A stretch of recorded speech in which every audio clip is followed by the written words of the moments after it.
کې لیدلی دي چې د مړو ته عذاب ورکولی شي، دا ورته ښودلی شوي دي که په خپله لیدلی دي. نو دې نه به انکار هغه سړی کوي چې ضال مودلی دا ښودلی شوي دي.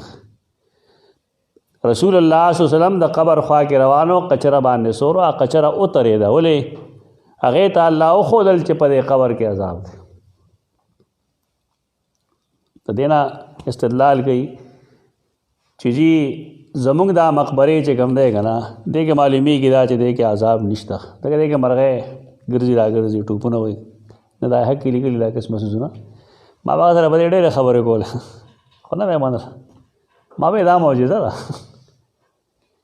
لکه هغه به دا ویل چې کوم یو ځای کې ډزو کې ته که نه یو ډز هلته مرغۍ نه ایسارېږي. زمونږ دې مقبرو کې خو بلا مرغۍ پته نه لګي. دا مصیبت شته دا وشي، دا اخطا دي، دا غلطۍ دي، دا غلطۍ دي. هم په دې قبر کې جزا ده، هم په دې قبر کې سزا ده. لیکن موږ د هغې د کیفیت نه خبر نه یو.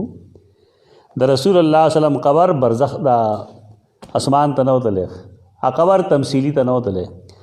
موږ په خپله د قبر تمثیلي قبر نه یو قایل. دې ګمان کې مه پرېوځه. سلمان که څه خوارې کړي دي صرف دې لپاره کړي دي چې د خلقو خیال لای چې څوک د قبر مثالي قایل دي، نو دا ګنې معتزله دي. په دې وجه نه مونږ دا مناسب وګڼله چې د علماء دیوبند رایې دې باره کې پیش کړه. علماء دیوبند د دې قایل دي، یوازې نیلوي صاحب نه دی قایل. علماء دیوبند ټول د قبر تمثیلي قایل دي، د قبر مثالي قایل دي.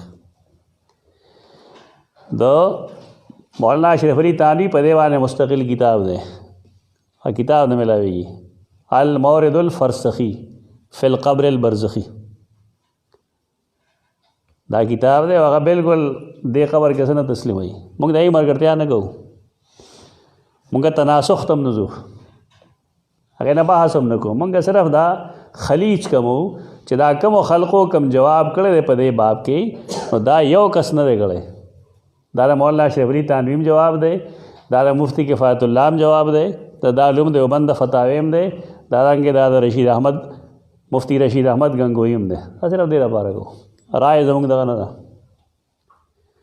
زمونږ تعلیم او تربیت دا دی او عقیده دا ده چې قبر کې جزا هم شته، په دې قبر کې او په دې کې سزا هم شته. چونکې دا برزخ دی، که مونږ یو قبر کولاو هم کو نو مونږ ته په هغې کې څه نه ښکاري. لیکن د دې خبرې ښه تعلق ایمان سره دی، زمونږ په دې ایمان دی. قرآن دې لپاره دوه الفاظ استعمالوي، یو قبر او یو برزخ. برزخ پر دې ته وایي من ورائهم برزخ الی یوم یبعثون. تر قیامته پورې د دې میاشت کې یو پرده ده، تر قیامته پورې جزا سزا هم دلته کې ده. څنګه ده پای موږ نه پوهېږو. د دې کیفیت به الله ته سپارلی کېږي. فرعونیان هغې له جزا سزا شته که نشته؟ النار یعرضون علیها غدوا وعشیا. په فرعونیانو باندې عذاب پیش کولی شي شپه او ورځ. غټ فرعون مصر کې پروت دی که نه، هغه دی یا بل دی، خو فرعون دی که نه دی؟ غیر مسلم دی که نه دی؟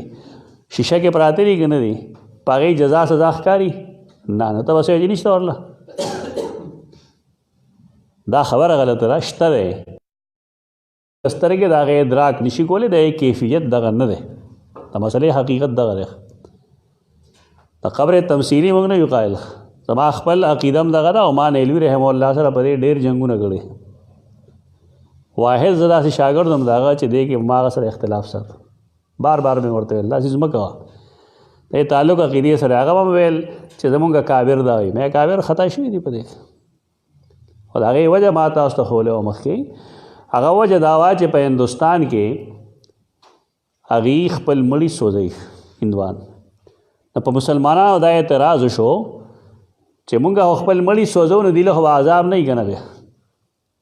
نو دوی د هغې د خولې د بندولو دپاره د قبر مثالي خبره کړې ده. دا الزامي جواب دی. او دا خبره یوازې د هغې نه، دا د ټولو صوفیاو ده. دنیا کې چې ته کم صوفي ګورې، نو هغه د قبر او د برزخ عذاب تمثیل سره ګڼي. ځان په دې خبره پوهول پکار دي چې دا مسلک غلط دی، دا خطا دی. لیکن دې ته د دې وجې معتزله ویل دا ټیک نه دی. اعتزال نه دی، په دې سوچ نه دی کړی. دا خو هغې یو الزامي جواب ورکړو چې قبر کې په دې قبر کې جزا او سزا نشته، دا په بل قبر کې ده. دې نه خلک یو مسلک جوړ کړه، خلک په کتابونه لیکي یو بل ته به کافر وایي. دا د ایمان خبره ده. عذاب د قبر او د هغې نعیم دا حق ده. اهل سنت والجماعت په دې متفق دي او دغه زموږ رایه نه ده.